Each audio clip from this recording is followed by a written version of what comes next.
దేవుడిచ్చినటువంటి ధర్మశాస్త్రము ఇదైతే, ఇది మోషేకి దేవుడు సీనాయి పర్వతం మీద ఇచ్చినటువంటిది కదా. ఆయన నిర్గమకాండము 20వ అధ్యాయంలో ఈ 10 ఆజ్ఞల గురించి ఉంటుంది. ఈ ధర్మశాస్త్రము కొట్టివేయబడ్డది, అది పని చేయదు, అది తీసివేయబడ్డది అని. కానీ ధర్మశాస్త్రమును దేవుడు 3 రకాలుగా విభజించాడు. మొదటిది ఏమిటి అంటే దెర్ ఈజ్ అ మోరల్ లా, దీన్ని నైతిక పరమైనది. ఇది మొదటి 10 ఆజ్ఞలు ఇందులో ఉంటవి. రెండోది ఏమిటి అనంటే సెరమోనియల్ లా, ఈ మూడవది సివిల్ లా అంటే ఇజ్రాయిల్ యొక్క సామాన్యమైనటువంటి హక్కులు, వాళ్ళ యొక్క ఆచారాలు. ధర్మశాస్త్రాన్ని 3 రకాలుగా విభజించారు. కొట్టివేశాడు అన్నప్పుడు అక్కడ జరిగినది సెరమోనియల్ లా అండ్ సివిల్ లా అని కొట్టివేశాడు. కానీ దేవుడు నైతిక పరమైనటువంటి ఆజ్ఞలు అలాగే ఉన్నవి. ఈ ధర్మశాస్త్రం అంతా కూడా ఒక భాగము అనుకుంటే, ఈ ధర్మశాస్త్రం అంతా కూడా దేవుడు మోషేకి ఇచ్చినటువంటి ఒక భాగం అయితే, దేవుడు ఇదిగోండి ఈ నైతిక పరమైన మోరల్ లాలో ఉన్నది ఏంటి అని అంటే, ఈ నైతిక పరమైనది ఏంటంటే నీ దేవుణ్ణి ప్రేమించడం. ఒకటి లవింగ్ గాడ్, రెండవది లవింగ్ యువర్ నైబర్. ఇది నిన్ను వలె నీ పొరుగు అని ప్రేమించడం. ఇది పాత నిబంధనలోనే ఉన్నది. కొత్తగా దేవుడు అందుకే యేసుప్రభు అని అంటాడు, ఇదిగో ధర్మశాస్త్రం అంతటిలో ఏ ఆజ్ఞలు ప్రధానమైనవని మత్తయి సువార్త 2వ అధ్యాయం 22వ అధ్యాయంలో అడిగితే, ఇదిగో నీ దేవుణ్ణి ప్రేమించడం, మనుషుని ప్రేమించడం, ఇదే ప్రధానమైనది అని చెప్తాడు. వాళ్ళు ఏం చేశారు అంటే, ఇది ధర్మశాస్త్రం అనుకుంటే దాని చుట్టూ ఇంకొక 2400 మంది ఆజ్ఞలు రాశారు. దీన్ని తాల్మండ్ అంటారు. ఇది జూయిష్ తాల్మండ్ అండ్ మిష్నా అంటారు. మీరు గూగుల్లో కొడితే ఇవి వస్తాయి. ఏంటి అని అంటే, ఇజ్రాయేలీలకి ఏ ఆజ్ఞను మీరినా కూడా మరణశిక్ష విధించాలి. ఏ ఆజ్ఞ, ఇదిగో సబ్బాతు దినాన నువ్వు గనక మీరేమనుకో, ఆ రోజున నువ్వు పని చేస్తే నిన్ను రాళ్లతో కొట్టాలి. కాబట్టి ఓ పని చేద్దాం. దేవుడు ఉద్దేశం ఏంటి? నీ దేవుడు 6 దినాలు పని చేసి 7వ దినాన్ని విశ్రమించాడు కాబట్టి నువ్వు పని చేయకూడదు, అంతే అక్కడ ఉన్నటువంటి ఉద్దేశం. నువ్వు దేవుణ్ణి అర్థం చేసుకో, దేవుడిలో నెమ్మది పొందు, దేవుడి దగ్గరికి రా. ఈ 6 దినాలు నువ్వు జీవితంలో కష్టపడతావు, ఎందుకంటే భూమి గచ్చు పొదలను మొలిపిస్తుంది, అది ముళ్ళ చెట్లను నీకు ఇస్తుంది. శపించబడిన భూమి మీద నువ్వు కష్టపడి పనిచేయాలి. ఈ కష్టపడి పనిచేస్తున్నప్పుడు నేను నిన్ను ఆశీర్వదిస్తే, ఈ డబ్బాస నీలో పుడితే నువ్వు మరలా ఆ డబ్బును ప్రేమించి దారి తొలగిపోకుండా నా దగ్గరికి వచ్చి నెమ్మది పొందు. ఎందుకంటే ఇది పరిశుద్ధమైనది, నేను నిన్ను నిర్మించాను. అదే హోల్ పాయింట్ కదా ఇప్పుడు మన వరకు మనం చూసింది. వాళ్ళు ఏం చేశారు అని అంటే, లేదు మనము గనక ఈ ధర్మశాస్త్రాన్ని ఆచరించాలి అని అంటే, ఇదిగో నువ్వే పని చేయకూడదని ఉంది. కాబట్టి సింపుల్గా అయితే నువ్వు ఒక 1/2 మైలు కూడా నడవద్దు. ఏంటి? ఒక 1/2 మైలు నడవద్దు, 30 అడుగులు కూడా వేయొద్దు. నువ్వు ఇంటిలో సూదిలో బెజ్జంలో దారం కూడా ఎక్కించొద్దు. అలాగే విశ్రాంతి దినాన ఎవరైనా నీకు ఎదురు పడితే వాళ్ళతో కలిసి ఎక్కువసేపు కూడా మాట్లాడొద్దు. ఏదైనా వ్యాపార సంబంధమైన మిగతా విషయాలు అడుగుతామో మిగతా వ్యక్తులను కూడా కలగవద్దు. ఆ రోజున నువ్వు ఇదిగో ఏదైనా మీ యొక్క వ్యవసాయంలో నువ్వు ధాన్యాన్ని తీయకూడదు, నువ్వు లేకపోతే నూర్చకూడదు, దుక్కి దున్నకూడదు. అలాగూ చాలా నిబంధనలు వాళ్ళు రాసుకొచ్చారు. ఓవరాల్గా ఏం చేశారంటే, ఆ రోజున దీపం కూడా వెలిగించకూడదు. ఆ రోజున నువ్వు వీలైతే పస్తు పనుకోగాని అన్నం వండుకోవడానికి నువ్వు ఏమీ చెయ్యొద్దు. ఇలా చేస్తే నువ్వు ధర్మశాస్త్రాన్ని నెరవేరుస్తావు, ఈ సబ్బాతు దినం ఆచరించినట్టే. కాబట్టి వాళ్ళు ఒక దగ్గరగా 2400 షరతులు ఉన్నాయి. ఇమాజిన్, ఒక ధర్మశాస్త్రాన్ని చదవకుండా 2400 ఆజ్ఞలు చదువుతూ ఉంటే ఎలా ఉంటుంది? 1 అడుగు వేయకూడదు, 30 అడుగులు వేసావు, 100 అడుగులు వేయకూడదు. మీరేం చేయాలి? యాజకుడి దగ్గరికి వెళ్ళు, ఒక పావురపు పుట్టను తీసిరా, ఆ పావురపు బలెవ్వు, ఆ పాపం పోయిద్ది. ధర్మశాస్త్రం నెరవేర్చడానికి వాళ్ళు కల్పించినటువంటి పద్ధతులు, ఇదిగో కనీసం నీ సూదిలో దారం కూడా ఎక్కించొద్దు నువ్వు. ఎందుకు? వాళ్ళ ఉద్దేశం ఏంటంటే, ఏ విధంగా అయినా కానీ ఈ ధర్మశాస్త్రంలో ఉన్నటువంటి నైతిక పరమైన 4వ ఆజ్ఞ సబ్బాతును నెరవేర్చాలి. అసలు విశ్రాంతి దినాలు ఎవరూ కూడా పర్లంగు కూడా నడవకూడదు. ఎందుకు? నడిస్తే వాళ్ళు మీరినట్టే. కానీ ధర్మశాస్త్రంలో లేదు. దీన్ని ఏమంటారంటే ట్రెడిషన్ అంటారు. ఈ జూయిష్ యొక్క దీన్నే ఆచారాలు. ఈ ఆచారాలు వాస్తవానికి ఒక దగ్గరగా ఎప్పుడైతే వీళ్ళు బబులోనియల్లో పట్టబడ్డారో అప్పుడు నుంచి కూడా ఈ ఆచారాలు ఎక్కువగా చెప్పబడ్డవి. ఆ ఆచారాలనే బోధిస్తూ వచ్చారు. ఎందుకంటే ఈ రబ్బీలు బోధించినది ధర్మశాస్త్రంలో ఉన్న దేవుడి ఉద్దేశాన్ని కాదు. దాన్ని నెరవేర్చాలి అని అంటే మరలా తమ శరీర సంబంధమైన చట్టాలను ఏర్పాటు చేశారు. ఏ విధంగా అయితే ఈ రోజున చాలా మంది తప్పుడు బోధకులు విశ్వాసులను ప్రకటించకుండా వాళ్ళు ఈ కింద ఉన్నటువంటి ఆచారాలను ప్రకటిస్తూ ఉంటారు. నువ్వు 10,000 ఇవ్వు, నీకు ఆశీర్వాదం వచ్చిద్ది. విశ్వాసం గురించి చెప్పరు, క్రీస్తుని గురించి చెప్పరు. శరీర సంబంధమైన వ్యక్తి ఎప్పుడైతే మతంలోకి వస్తున్నాడో ఆయన అంటాడు, వీరు గుడ్డి బోధకులు, ఈ గుడ్డివారు ఇంకో గుడ్డివారిని నడిపిస్తే వారిద్దరూ గోతిలో పడ్డారు అని. ధర్మశాస్త్రాన్ని వారు ఉద్దేశాన్ని గ్రహించలేదు. దేవుడు పరిశుద్ధంగా దాన్ని ఎంచమన్నాడు. దేవుడు నియమించిన పని ఇది. విశ్రాంతి పొందాల్సిన ధర్మశాస్త్రం ఏమైంది అని అంటే భారంగా, కఠినంగా మారింది. ఎంత దాకా వెళ్ళారంటే విశ్రాంతి దినాన ఒక రోగంతో ఉన్న వ్యక్తిని స్వస్థపరిస్తే వాళ్ళు యేసు ప్రభుని చంపుదామనే దాకా వెళ్ళారు. ఇమాజిన్, దేవుడిచ్చిన జ్ఞానం ఇక్కడుంది, దేవుడిచ్చిన ధర్మశాస్త్రం ఇక్కడుంది. దాన్ని కాకుండా నువ్వు బయట ఉన్న ఆచారాన్ని అనుసరిస్తే ఎలా ఉంటుంది? యేసు ప్రభు వారు వచ్చారు, ఆ ధర్మశాస్త్రాన్ని ఇచ్చిన వ్యక్తి ఈయనే. ఆయన వచ్చి ఆయన దగ్గరకు వచ్చి వీళ్ళు మాట్లాడుతున్నారు, ఇదిగో మేము నియమించిన ఆచారాలను నువ్వు అనుసరించవా అంటే అన్నాడు, ఇదిగో ధర్మశాస్త్రం కంటే గొప్పవాడిని నేను అని అంటాడు ఆయన. దేవుడి గురించి వాళ్ళకి తెలియక, ఆలోచన లేక వాక్యమును వారు ధ్యానించిన వారు కాదు. ఒకళ్ళు అంటారు, బైబిల్ ఎంతసేపు చదవాలండి అని అంటే ఆయన అంటాడు కదా, దివారాత్రము దేవుని వాక్యమును ధ్యానించువాడు ధన్యుడు. ఇఫ్ యూర్ అతడి హృదయంలో వాక్యం లోతుగా వెళ్ళినప్పుడు వాడు ఆచారం వైపు వెళ్ళడు, మరలా క్రియల వైపు వెళ్ళడు. ఇట్స్ ఎ సేమ్ ప్రిన్సిపల్ ఇక్కడ జరుగుతున్నది. ధర్మశాస్త్రంలో ఉన్నటువంటి ఇక్కడ గనక మనం చూస్తే, మనము ధర్మశాస్త్రాన్ని 3 భాగాలుగా విభజిస్తే ఈ సెరమోనియల్ లా ఉంది చూసారా? అంటే సెరమోనియల్ లా అంటే బలులు, అర్పణలు. ఈ బలులు, అర్పణల గురించి, బలి గురించి, అర్పణ గురించి మాట్లాడుతూ ఆయన ఇర్మియా 7వ అధ్యాయం 21వ వచనంలో ఈ మాట మాట్లాడతాడు. చూడండి ఒకసారి. ఐగుప్తు దేశంలో నుండి మీ పితరులను రప్పించిన దినమున దహన బలుల గురించి కానీ బలుల గురించి కానీ నేను వారితో చెప్పలేదు. అట్టి వాటిని గురించి నేను ఏ ఆజ్ఞ ఇయ్యలేదు, ఈ ఆజ్ఞ మాత్రమే నేను వానికి ఇచ్చితిని. అదేమనగా, నా మాటలు మీరు అంగీకరించిన యెడల నేను మీకు దేవుడినై ఉందును, మీరు నాకు జనులై ఉందురు, మీకు క్షేమం కలుగునట్లు మీకు ఆజ్ఞాపించిన మార్గమంతను మీరు నడుచుకొనుడి. I didn't said anything about the బలుల గురించి నేను చెప్పలేదు మీకు.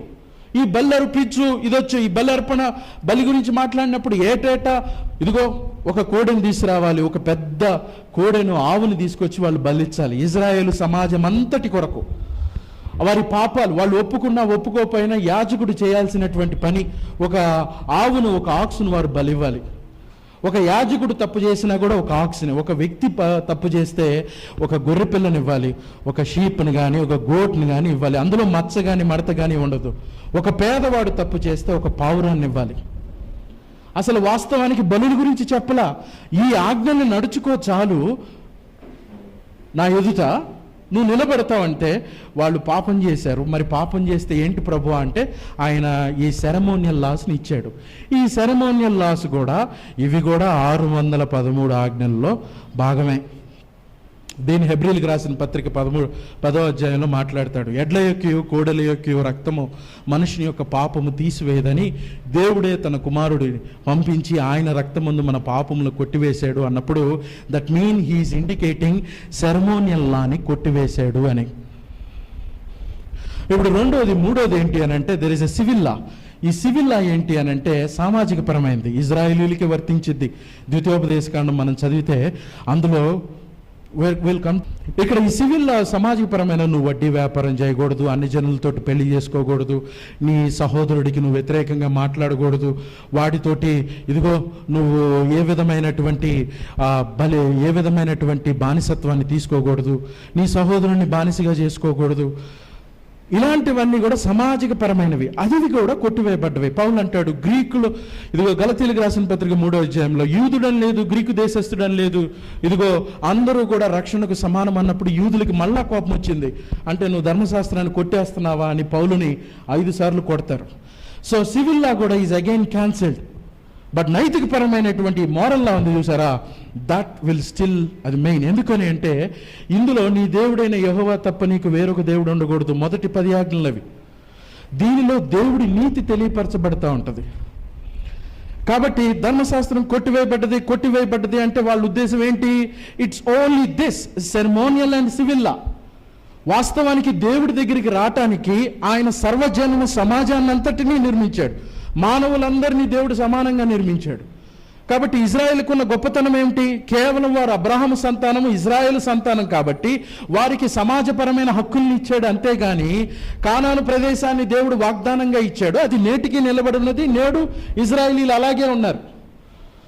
కానీ దేవుడి యొక్క నిబంధన ఏంటంటే ఇజ్రాయేలు ద్వారా సర్వజనము రక్షణ పొందాలని. కానీ వాళ్ళు అనుకున్నారు మేమే నీతిమంతులము, మేము చెప్పిందే నియమము, మేము చెప్పిన మాటకి క్రీస్తు కూడా లోబడాల్సిందే. అంటే లేదు, మీరు మీ పాపంలోనే మరణిస్తారు. వాళ్ళు ఇది సేమ్ కేసు నా ఇప్పుడు సేమ్ కేసు ఇప్పుడు ఈ ధర్మశాస్త్రంలో ఇదిగో నువ్వు అబద్ధం ఆడకూడదు, నువ్వు దొంగిలించకూడదు, నువ్వు ఎవరిది ఆశింపకూడదు, నీ పొరుగువాడి భార్య, నువ్వు ఎద్దును కాదు, నువ్వు దేన్ని ఆశింపకూడదని ఈ 10 ఆజ్ఞల్లోనే చెప్పాడు. ఏంటంటే అది దేవుడి నీతి. దేవుడు తాను బయలుపరుచుకున్నప్పుడు పాపం అనగా ఏంటో తెలియజేయడానికి ఆ మోరల్లా అలానే ఉంది. సో ఈ ధర్మశాస్త్రానికి వేరుగా వీళ్ళు కల్పించినటువంటి ఆచారాలు, ట్రెడిషన్ కావచ్చు, కల్చర్ కావచ్చు, ఇవన్నీ కూడా వాస్తవానికి దేవుణ్ణి అర్థం చేసుకోకుండా మత సంబంధంగా మార్చినాయి. ఇది పాయింట్ యాక్చువల్లీ. ఇప్పుడు యేసు ప్రభు వారు వచ్చారు, సబ్బాతు దినాన వచ్చి ప్రశాంతంగా నడుస్తూ ఆయన సేవకులు, ఆయన విశ్వాసులందరూ కూడా వెన్నులు తింటూ వెళ్తున్నారు. వాళ్ళు వచ్చి మీరేంది సబ్బాతు దినం మీరుతున్నారంటే ఇది ఎక్కడుంది?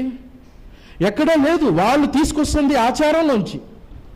కాబట్టి యేసు ప్రభు వారు వారిని కోపంతో కలయ చూచాడు అని మాట్లాడతాడు. మార్క్స్ వార్త 3వ అధ్యాయం 5వ వచనం చూడండి ఒకసారి. వార్త 3వ అధ్యాయం 5వ వచనము.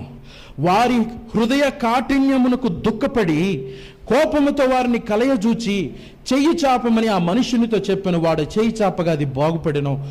Jesus is యాంగ్రీడ్. ఎందుకు? వారి హృదయ కాఠిన్యం. బబులోను రాజ్యం నుండి బయటకు వచ్చిన తర్వాత కేవలము ఈ జూయిష్ తాల్మండ్ మిజ్నా అనే వాళ్ళు చదువుతూ ఉంటే ధర్మశాస్త్రం యొక్క ఉద్దేశాన్ని మర్చిపోయారు. మానవులు కల్పించిన పద్ధతులు మనిషిని దేవుని నుంచి దూరం చేసినవి.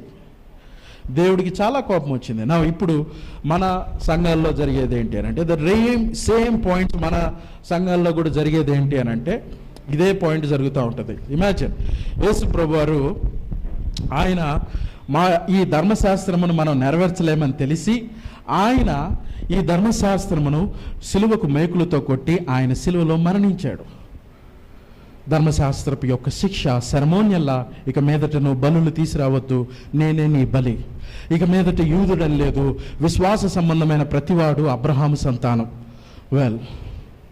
ఈ రెండింటిని కొట్టివేసినప్పుడు ఇదిగో ఆ క్రీస్తు ధర్మశాస్త్రమునకు సమాప్తి అయి ఉన్నాడని మాట్లాడతాడు. ఆ క్రీస్తు ధర్మశాస్త్రము నెరవేర్చాడు.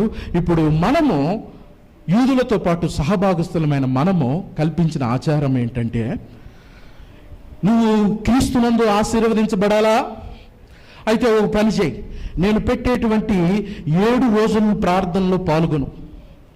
7 రోజులు ప్రార్థనలో పాల్గొను.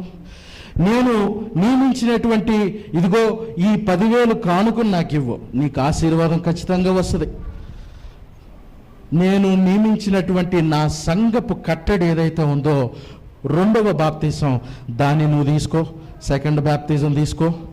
ఇంకోటి కూడా చెప్తాను, నువ్వు క్రీస్తులో ఆశీర్వాదం పొందాలి అని అంటే నువ్వు భాషలతో ఖచ్చితంగా మాట్లాడాలి. నువ్వు భాషలతో మాట్లాడితేనే నువ్వు క్రీస్తునందు అంగీకరించబడినట్టు.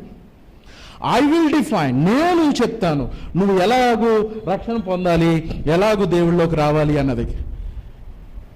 వాస్తవానికి నువ్వు క్రీస్తుని అర్థం చేసుకొని ధర్మశాస్త్రాన్ని చదివి నేను పాపినని గుర్తించి క్రీస్తు శిలువ మరణంలో నీతిమంతుడిగా ఈ దేవుడి దగ్గరికి వస్తావు. కానీ అది కాదు, నేను ఇప్పుడు 24 గంటలు మోకాళ్ళ ప్రార్థనలో ఉంటా కాబట్టి నా ప్రార్థన అంగీకరించబడిద్ది. యేసుక్రీస్తు శిలువలో మరణించినందుకు కాదు. ఇప్పుడు నేను ఏం చేస్తాను అని అంటే నాకున్న దాన్ని అంతటిని కూడా విడిచిపెట్టేసి, సమస్తాన్ని కాదనుకొని విడిచిపెట్టేసి, ఇదిగో నేను క్రీస్తు కొరకు వైరాగ్యం తీసుకున్నాను కాబట్టి నేను అంగీకరించబడతాను. ఎవరు వీళ్ళు? దే ఆర్ వాల్డనీజియన్స్ అంటారు వీళ్ళు. 12వ శతాబ్దంలో వీళ్ళు వచ్చారు. ఇప్పుడు కొంతమంది వాళ్ళు ఏమంటారంటే, ఇదిగో నువ్వు క్రీస్తు దగ్గరికి వెళ్ళాలా, ఆయన దగ్గరికి నేరుగా వెళ్ళొద్దు, మరియమ్మాత ద్వారా రా, మరియమ్మ దగ్గర రా, మరియమ్మకు ప్రార్థన చేయ ముందు, తర్వాత నువ్వు క్రీస్తు దగ్గరికి వెళ్తావు. వాళ్ళు నువ్వు క్రీస్తు దగ్గరకు వెళ్ళి ఆయనలో నువ్వు క్షమాపణ పొందాలా, మరలా శనివారమే నువ్వు ప్రార్థన చేయాలి. సెవెంత్ డే అడ్వెంటిస్టులు వాళ్ళు. ఇంకొకళ్ళు ఉన్నారు తల్లి సంఘం. క్రీస్తులో ఉన్న ఆశీర్వాదం నువ్వు పొందాలా, నువ్వు తల్లిని ఒప్పుకోవాలి. There is a mother in heaven. ఇది కొరియాలో వచ్చినటువంటి ఒక తప్పుడు బోధ. క్రీస్తు దగ్గరికి వెళ్ళడానికి విశ్వాసం ద్వారానే మనిషి రక్షించబడతాడు. తాను పాపి అని గుర్తించి ధర్మశాస్త్రమును వినుట ద్వారా తన పాపమును ఒప్పుకొనుట చేత వాడు విశ్వాసము ద్వారా నీతిమంతుడిగా ఎంచబడతాడు. ఏ క్రియలు కాదు, నీ మంచి పనులు కాదు, నీ దానం కాదు, నీ గొప్పతనం కాదు, నీ నీతి కాదు, నీ సబ్బాత ఆచరణ కాదు, మధ్యవర్తులు కాదు. అందుకే విశ్వాసం ద్వారా రావాలి అన్నది ఇది ప్రజెంట్ పిక్చర్. ఇది వాస్తవానికి చక్కగా మతాన్ని కట్టుకుంటూ ఉన్నారు. ఏంటి, ఇదిగో యూదా మతంలాగా మనం కూడా ఇక్కడ ఒక మందిరాన్ని కడదాం, ఈ మందిరానికి మీరందరూ స్పాన్సర్ చేయండి, మీరందరూ ఆశీర్వాదాన్ని పొందండి. ఏ మందిరం? ఇదిగో దేవుడు కడుతున్న మందిరం మీరే, ఆయన ఆలయం మీరే. కానీ ఇది స్థలాలు కదా. దేవుడు ఆయన యోహాను సువార్త 4వ అధ్యాయంలో మాట్లాడుతూ, అంటే మానవుడు ప్రతి చోట శరీర సంబంధమైన మానవుడు నిరంతరము కూడా ఆత్మ సంబంధమైన విషయాలకి తన మతాన్ని అడ్డు చేడుతూనే ఉంటాడు. వీడు గుడ్డి బోధకుడు, వీడు మతానుసారమైన వ్యక్తి. వీడు దశంబాని భాగాన్ని కలుపుతాడు, రాత్రిపూట ఆన్లైన్ ప్రార్థనలు కలుపుతాడు, బూడిద ప్రార్థనలు కలుపుతాడు, నెత్తి మీద గుండు కత్తిరించుకుంటాడు, ఏదైనా చేస్తాడు. వాడు క్రీస్తు దగ్గరికి రాకుండా ఏ క్రియలనైనా తీసుకొస్తాడు. ఏ విధంగా అయితే యూదా మతస్థులు ఎలా చేశారో యేసు ప్రభు అంటాడు మత్తయి సువార్త 7వ అధ్యాయంలో, ఇదిగో దే డోంట్ నో, వాళ్ళు క్రీస్తు యొక్క శిలువ మరణం తెలియదు. ఆయన శిలువలో రక్తం కార్చింది, ఆయన తాను రిక్తుడుగా చేసుకొని ఆయన సంపూర్ణమైన మహిమను విడిచిపెట్టి మరణమంత వరకు కూడా తన్ను ఇదిగో ఈ విధంగా దిగజార్చుకున్నందుకు ఆయన మీద డబ్బులు సంపాదించుకోవడానికి వచ్చిన గుడ్డి బోధకులు వీళ్ళు. ఆయన నామాన్ని పాడు చేస్తున్నటువంటి ఈ యొక్క అబద్ధపు యూదులు ఎలాగైతే ఉన్నారో, తమ ఆచార క్రమాన్ని పెట్టారో, ద సేమ్ వే ఎప్పుడు కూడా ఆత్మ సంబంధమైన వ్యక్తులకి, శరీర సంబంధమైన వ్యక్తులకి పోరాటం జరుగుతూనే ఉంటుంది. ఒకడు అంటాడు, మా దగ్గర ఇది నేర్చుకున్నాం, ఈ సంఘం ద్వారానే నేను రక్షించబడ్డాను, ఈ సంఘంలోనే పరిశుద్ధత ఉన్నది, ఈ సంఘంలో లేదు. పౌలు ఎవడు, అపోలో ఎవడు? నీళ్లు నాటినా దాన్ని పోషించింది, వృద్ధి చేసిన వాడు దేవుడే, మానవులు కాదు. సంఘం క్రీస్తుది, క్రీస్తు దగ్గరికి మానవుడు వెళ్ళాలి, కానీ వాడు క్రీస్తు దగ్గరికి వాడిని వెళ్ళనీయకుండా. ఇప్పుడు మన దాంట్లో ఇది లేరా అంటే, మనకి బైబిల్ చేతిలో ఉంది, మనం వాక్యం చదివి క్రీస్తుని అర్థం చేసుకొని పశ్చాత్తాపడి విశ్వాసంతో క్రీస్తు దగ్గరికి రావాలన్నది ఉద్దేశం. మత సంబంధంగా మనము నీతిమంతులు అవుతాము అని అనుకుంటే, చూడండి రోమాపత్రిక 10వ అధ్యాయంలో దేవుడి యందు యూదుల గురించి మాట్లాడుతూ, సహోదరులారా, ఇజ్రాయేలు యందు రక్షణ పొందవలనని నా హృదయాభిలాష వారి విషయమై నేను దేవుని చేయి ప్రార్థన ఉన్నవి, వారు దేవుడి యందు ఆసక్తి గలవారని వారిని గురించి సాక్ష్యం ఇచ్చుచున్నాను. ఆయనను వారి ఆసక్తి జ్ఞానానుసారమైంది కాదు, ఎలా అనగా వారు దేవుని నీతిని ఎరుగక తమ స్వనీతిని స్థాపింపబూనుకొనుచు దేవుడి నీతికి లోబడలేదు. They didn't want to submit to the authority of Christ. They didn't want to submit to the righteousness of Christ. క్రీస్తు కాకుండా మా నీతి ఏదన్నా ఉంటే మేము అది చూపిస్తాం. These are the outer words. ఇదిగో ఆయన విశ్రాంతి దినాన్ని ఏ పని చేయొద్దన్నాడు, ఓకే నేను చేయను. దానిలో ఉన్నటువంటి ఎప్పుడు కూడా వాక్యానికి భావం ఉంటుంది. There is a literal meaning ఉంటుంది, లిటరల్ మీనింగ్ ఒకటి ఉంటుంది, అలాగే దాని యొక్క డీప్ స్పిరిచువల్ మీనింగ్ ఇంకోటి ఉంటుంది. భావం, తాత్పర్యం ఒకటి ఉంటుంది. అక్షరానుసారమైన అర్థం ఒకటైతే ఆత్మానుసారమైన అర్థం ఇంకోటి ఉంటుంది. దేవుడు చెప్పాడు ఏ పని చేయొద్దన్నాడు. ఆయన ఉద్దేశం ఏంటి? మీరు పనిచేసి డబ్బులు సంపాదిస్తే ఆయనకు అసూయ కాదు. నీ జీవితంలోనే 6 దినాలు నువ్వు కష్టపడ్డావు, నీకు నెమ్మది కావాలి, నువ్వు దేవుడి దగ్గరికి వచ్చి నెమ్మది పొందాలి. నువ్వు పొందపోతే నువ్వు ఈ లోకంలో కొట్టుకుపోతావు. వాస్తవానికి నువ్వు దేవుడితో సమయం గడపడకపోతే నువ్వు పాపం చేత పట్టబడతావు. నీవు రక్షించబడాలి అన్నది దేవుడి ఉద్దేశం. అతను అనుకున్నాడు, ఓకే ప్రభువా, నువ్వు చెప్పావు, నేను చేస్తాను. కాబట్టి ఆ రోజు నేను అదిగో 60 కిలోమీటర్ కూడా నడవను, ఎవరితో మాట్లాడను, ఇలానే కూర్చున్నారు కొంతమంది. అలానే ఉన్నారు వాళ్ళు. అంతవరకు ఉంటే బాగానే ఉండేది. కానీ ఏం చేశారంటే ఆ మతాన్ని, ఆ ట్రెడిషన్ని వేరే వాళ్ళ మీద రుద్దారు. వాళ్ళ ఆలోచనలు బట్టి వేరే వాళ్ళ మీద రుద్దారు. ఇప్పుడు మన సంఘాల్లో చాలామంది, మా సంఘంలో మేము చప్పట్లు కొట్టి గంట సేపు పాట పాడతాం, మీరు పాడరు ఎందుకు, మీరు ఎందుకు ఇలా చేయరు, అందుకు ఇలా చేయరు. నీకు తెలియపరిస్తే నువ్వు చేయి. వాక్యంలో లేదు అది. గంట సేపు కొట్టమని ఉందా? It's not there. శ్రమల్లో జైల్లో ఉన్నప్పుడు పౌలు శీలలు జైల్లో స్తుతించారు. మరి జైలుకి ఎందుకు వెళ్ళా మీరు? యూ మస్ట్ గో కదా. నీ నీతిని బట్టి వాళ్ళ ట్రెడిషన్ వాళ్ళు అనుసరిస్తే వాళ్ళకి లేని జ్ఞానము బాగానే ఉంది, కానీ అది జనాల మీద రుద్దడం ప్రారంభించారు. అక్షరానుసారమైనది ఆ లేఖనము అది చంపును, కానీ ఆత్మ జీవింపజేయను. లేఖనంలోని ఆత్మను, ఉద్దేశాన్ని వాళ్ళు గ్రహించక వారు పొరబడుతూ క్రీస్తును గుర్తించలేదు, క్రీస్తును ఒప్పుకోలేదు, ఆయనకి తిరుగుబాటు చేశారు. వారి శరీర సంబంధమైన పాపాల్లోనే ఉన్నారు. ఇప్పుడు చాలామంది క్రిస్టియన్స్, రక్షణ పొందిన వ్యక్తికి పాపం యొక్క తీవ్రత వాడికి తెలియదు. నిజంగా రక్షణ పొందితే, నిజంగా పాపం అనేది మరణ సంబంధమైనది అయితే పెళ్లికి ముందు నలుగురితో తిరగడు, భార్యను విడిచిపెట్టేవాడు కాదు, దుర్వ్యాపారం చేసేవాడు కాదు, వడ్డీ వ్యాపారాలు తిప్పేవాడు కాదు. పాపం యొక్క తీవ్రత అర్థమైతే, ధర్మశాస్త్రంలో ఉన్న పాపం యొక్క తీవ్రత ఆ సామాజిక పరమైన చట్టంలో వడ్డీ వ్యాపారం చేయొద్దు అన్నప్పుడు అతడు వడ్డీ వ్యాపారాలు తిప్పడం. It's very clear. వాక్యంలో చాలా స్పష్టత ఉంది. ఎందుకు? నువ్వు గనక నీ పొరుగు అని ప్రేమించాలి అనుకుంటే వాస్తవానికి నువ్వు ధర్మశాస్త్రాన్ని నెరవేరుస్తావు. రోమపత్రిక 10వ అధ్యాయంలో ఇక్కడ చూసి 13వ అధ్యాయము, రోమపత్రిక 13వ అధ్యాయము ఇక్కడ చూడండి, 8వ వచనంలో, ఒకరినొకడు ప్రేమించిన విషయంలో తప్ప మరి ఏమీ ఎవనికి వచ్చి ఉండవద్దు, పొరుగు అని ప్రేమించువాడే ధర్మశాస్త్రమును నెరవేర్చినవాడు. ఎలయనగా వ్యభిచరింపవద్దు, నరహత్య చేయవద్దు, దొంగిలవద్దు, ఆశింపవద్దు అనియు మరి ఏ ఆజ్ఞను ఉన్న ఎడల అదియు నిన్ను వలె నీ పొరుగువాన్ని ప్రేమింపవలని వాక్యములో సంక్షేపముగా ఇమిడి ఉన్నవి.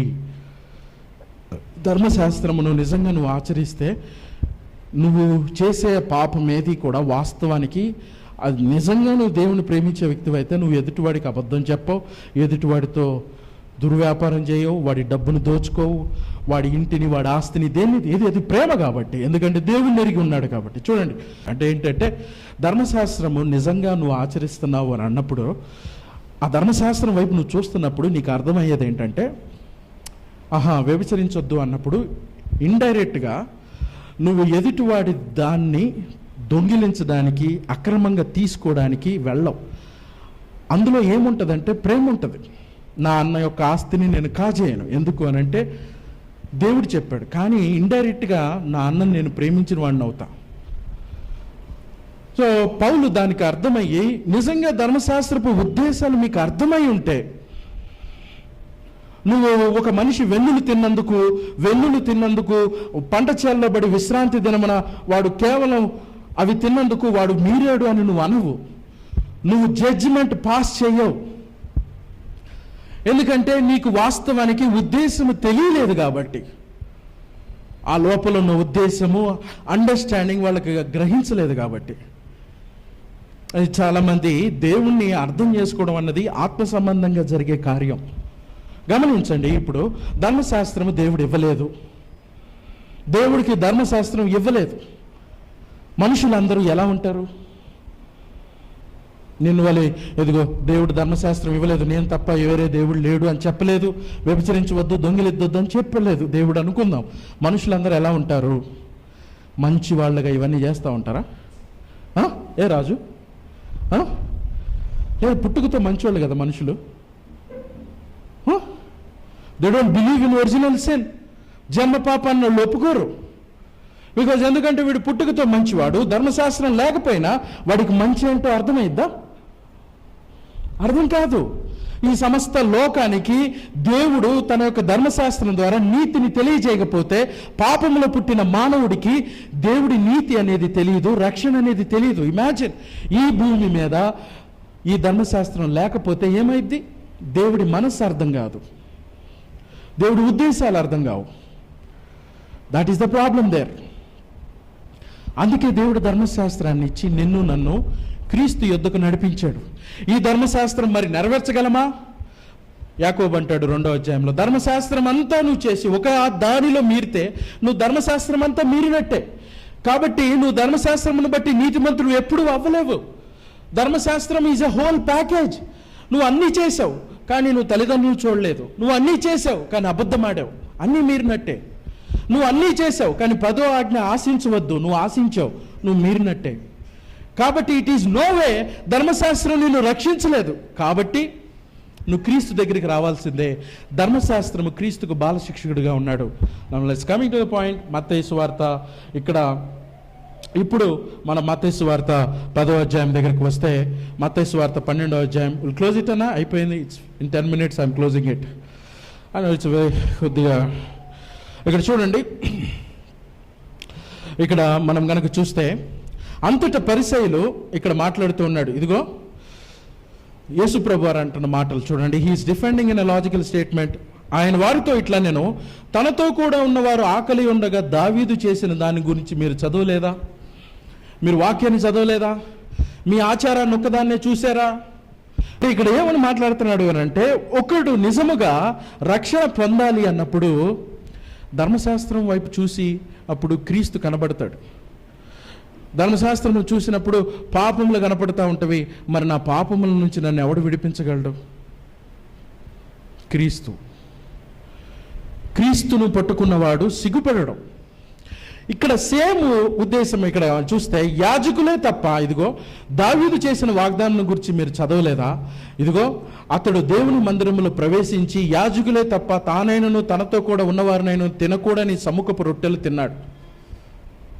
సముఖపు రొట్టెలు అంటే బలి ఇచ్చినప్పుడు యాజకులు ప్రత్యేకంగా పెడతారు. అవి బలి కోసం పెట్టినటువంటివి, బలి ఇచ్చిన తర్వాత ఉన్నటువంటి వాటిని అక్కడ పెడతారు.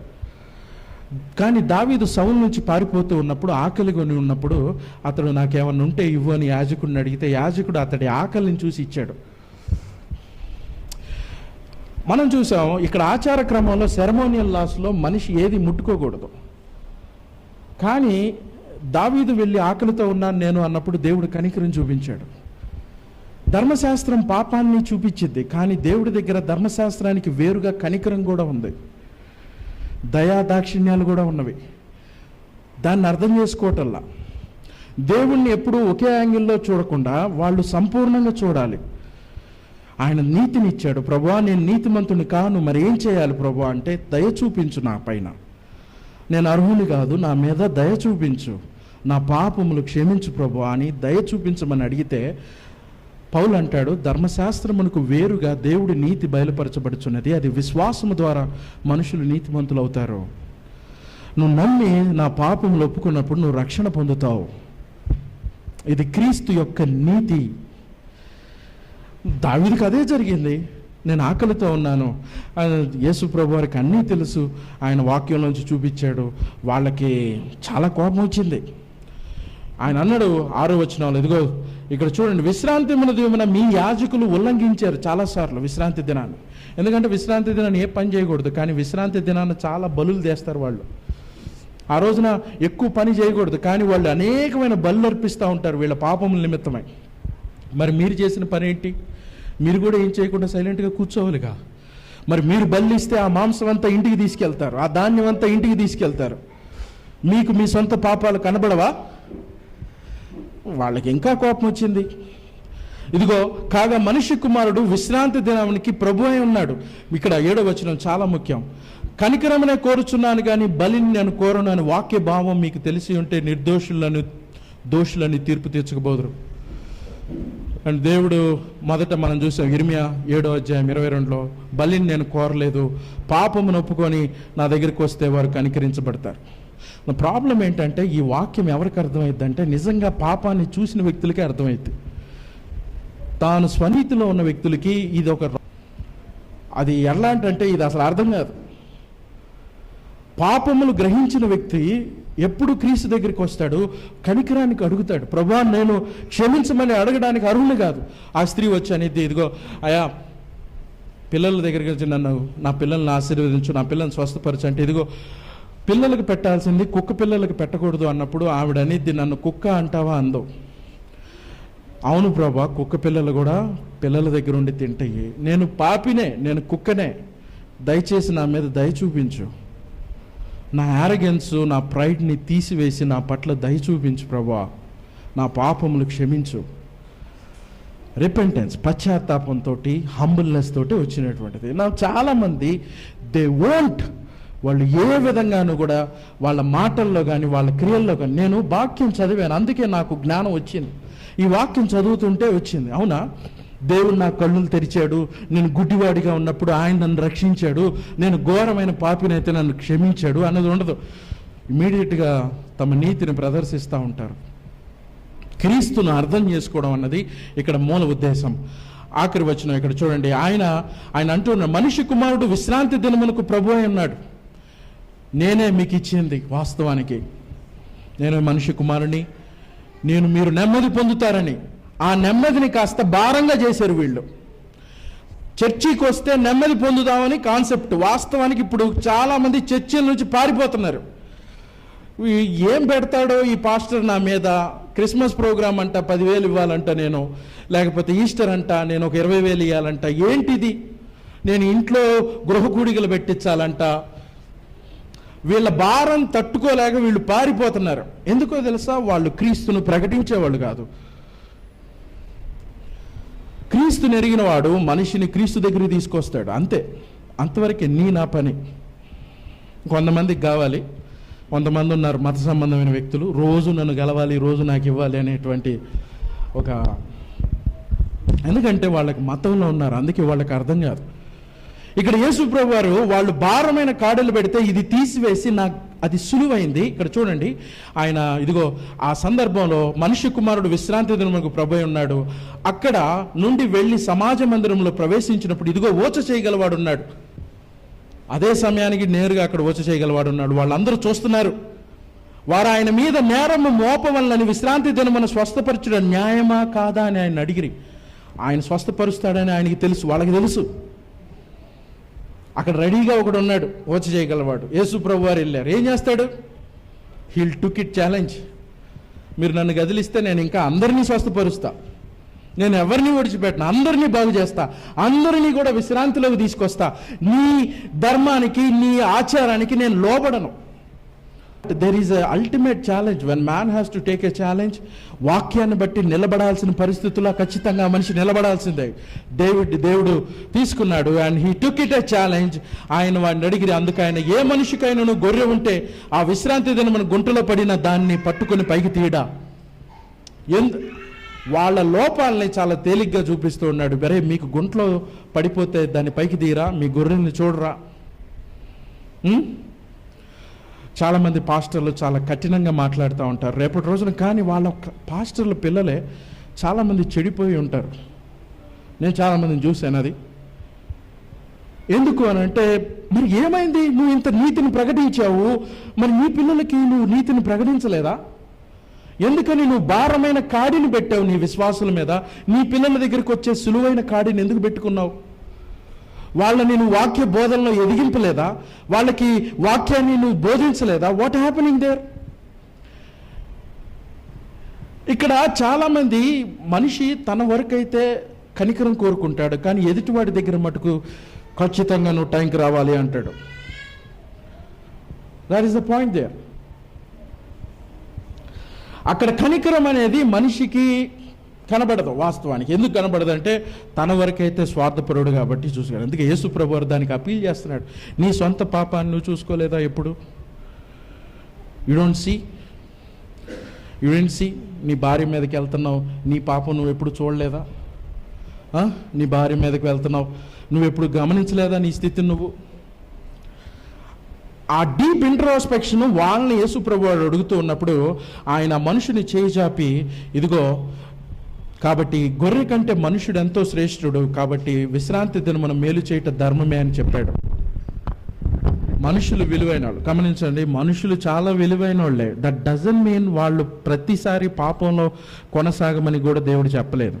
మనిషి విలువైనోడే అని చెప్పి ప్రతిసారి వాళ్ళు ఏది చేసినా, వాళ్ళు ఎంత పాపం చేసినా మనం వదిలేయమని కాదు. యేసు ప్రభు వారు వ్యభిచార స్త్రీ పట్టబడితే, అమ్మా నువ్వు పాపంలో పట్టబడ్డావు, ఇక మీదట వెళ్ళి పాపం చేయొద్దన్నాడు. నువ్వు ఐసోలేట్ చేస్తే, మీకు గమనించండి, మనుషుడు విలువైనోడే, కానీ మనిషి చేసే ప్రతి పాపాన్ని మనం సమర్థించాలి అన్నది కాదు. వాళ్ళ పాపాన్ని వాళ్ళు విడిచిపెట్టి క్రీస్తుకు లోబడి మరలా, ఓ మనిషి చాలా విలువైనోడు కాబట్టి నేను ఏదైనా చేస్తానంటే కుదరదు. మనిషి కూడా చట్టానికి, వాక్యానికి లోబడి, దేవుడి నీతికి లోబడి అనుసరించి నడవాలి. ఆయన అంటాడు, ఇదిగో మీరు క్రీస్తు కొరకు అప్పగించబడ్డారు కాబట్టి నీతికి మిమ్మల్ని దాసులుగా అప్పగించుకోమంటాడు.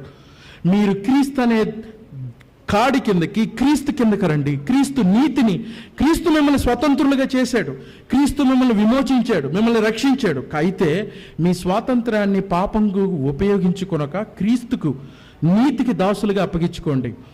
కాబట్టి ఇట్స్ వెరీ క్లియర్, మనిషి ఇంపార్టెంటే, కానీ మనిషి ఎట్లా పడితే అట్లా చేస్తాడు అంటే కుదరదు. విడాకులు ఇస్తాను, 3 పెళ్ళిళ్ళు చేసుకుంటాను, వడ్డీ వ్యాపారాలు చేస్తాను, అప్పుడప్పుడు మందు తాగుతాను, నా ఇష్టానుసారంగా ఉంటాను, ఇవన్నీ కుదరదు. దేవుడు క్రీస్తు కాడి కిందకి రావాలి అతడు. కాబట్టి దేవుడి నియమం మనం చెప్పాం, కొట్టివేసిన దాంట్లో 3 కొట్టివేశాడు. ఆ నైతికపరమైన ధర్మశాస్త్రము, క్రీస్తు నియమం అలాగే ఉన్నది. కాబట్టి ఏ మనుష్యుడు ఆయన ఆ మనిషిని నీటితోటి చేయి చాపమనగా వాడు చేయి చాపగా రెండవ దాని వల్ల అది బాగుపడిన. అంతటా పరిచయులు వెలుపలికి పోయి ఆయన ఎలాగూ సంహరింతుమా అని ఆయన యొద్దకు విరోధముగా ఆలోచన చేసిరి.